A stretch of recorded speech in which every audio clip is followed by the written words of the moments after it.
First, let me welcome you to this special curriculum called Yoga Miracle.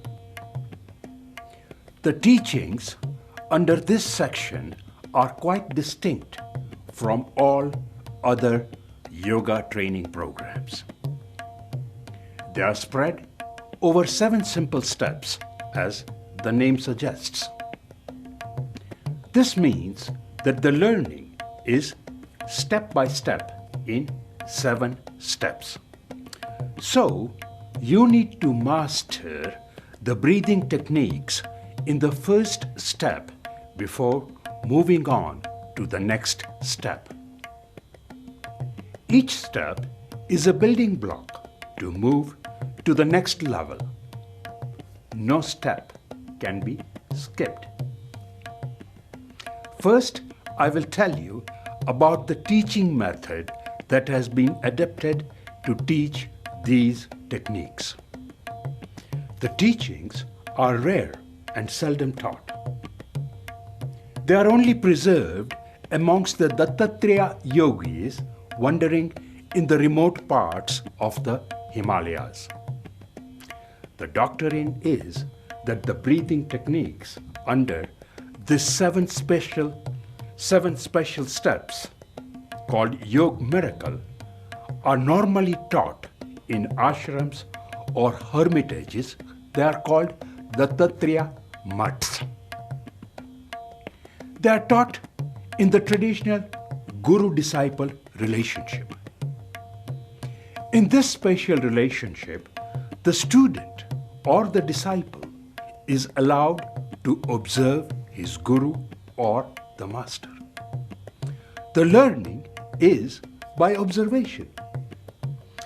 The guru gives the guidelines, but it is the actual experience of the student that is of essence. This way, the learning is by real understanding. We will follow the same ancient tradition. The approach is traditional yet scientific. In the study of any science, experiments are conducted within structured parameters. Based on the results, conclusions are drawn. In the study of Yoga Miracle, the experiments are the exercises with their specific instructions. The results are the experiences they produce.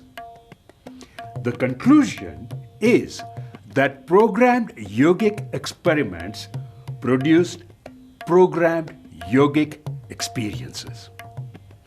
The experiments are very simple. They do not need sophisticated equipment or laboratories.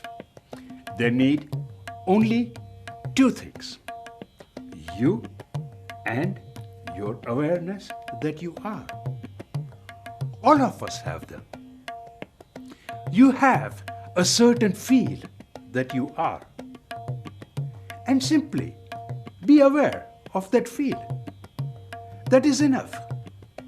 The techniques are very simple, and in 2 or 3 days it is possible to master them.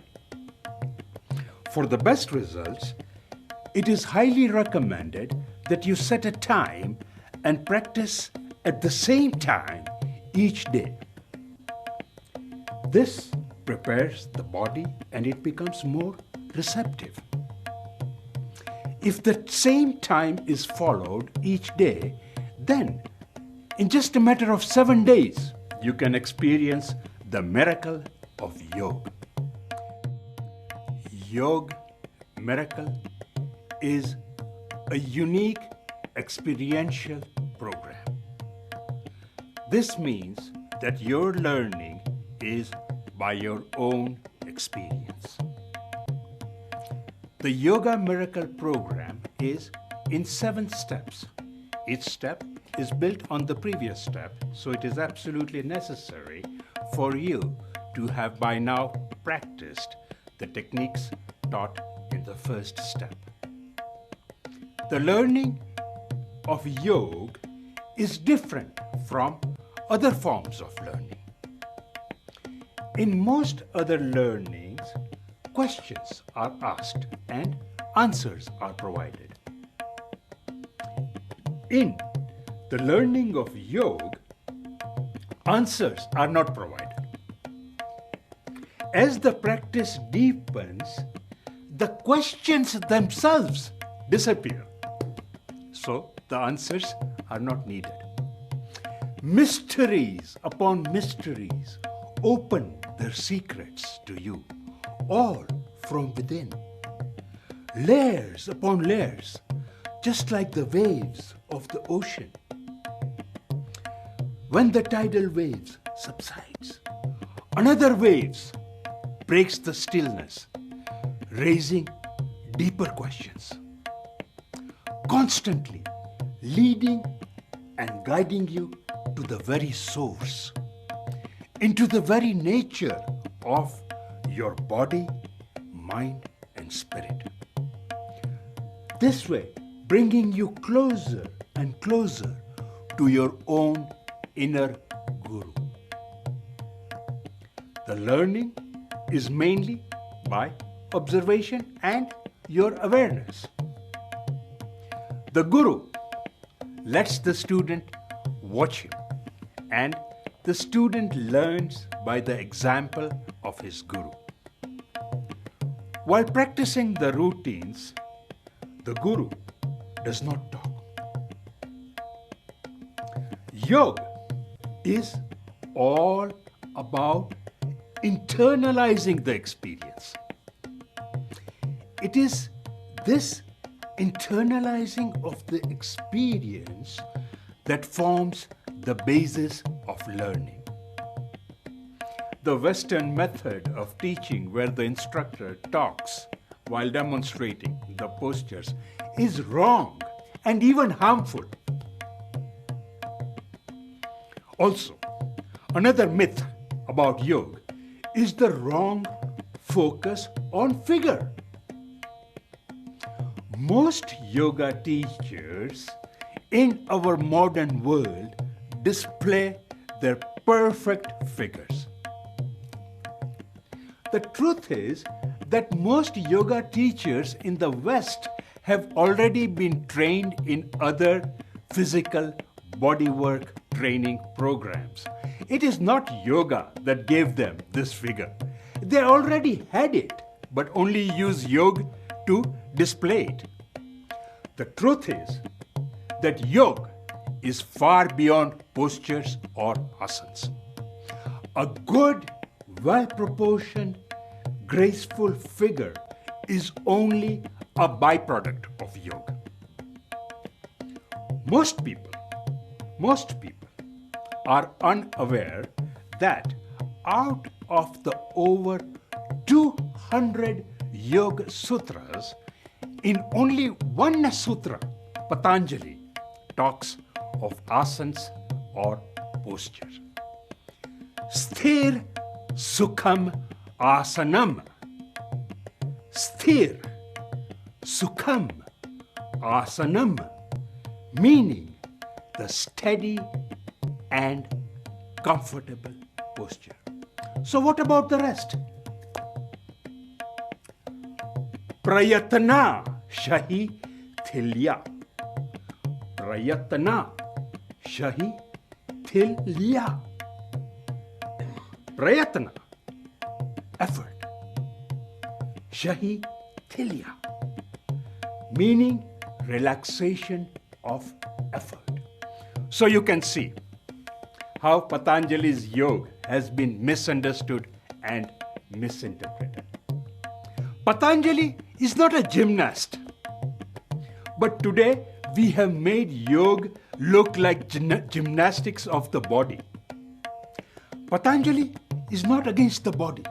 Rather, he encourages us to start with the body.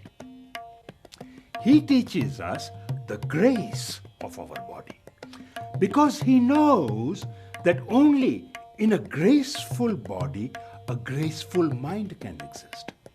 And only in a graceful mind, a graceful self or God becomes possible.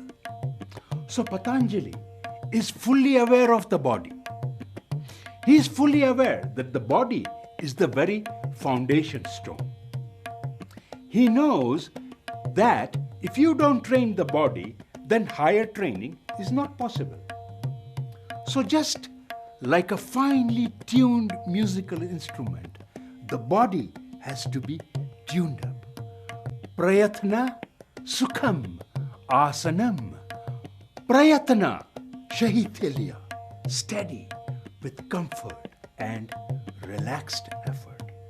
Just like a musical instrument, over-tuning or undue strain causes damage, distress, or discord. So the postures should be very, very blissful, comfortable, and graceful. They are for you to explore and induce an experience. So think about it. The sweatshops and yoga studios in the West, in the name of yoga, could possibly be misleading you and taking you off course.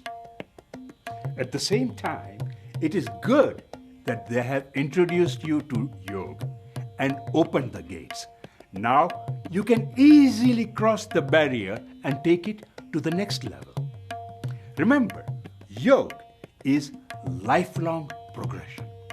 You need to overcome the obstacles that come in your path, to bloom and to flower, resulting in spontaneous fruits. The Yoga Sutras are magical. They have to be understood very deeply. A sutra is like a seed, a very condensed thing with a great potential. A sutra indicates a reality. You have to accept it deep down in your heart. It grows in your heart, and then it sprouts, and then the meaning, a state of consciousness, a subtle sense of flowering inside, as if something has burst open.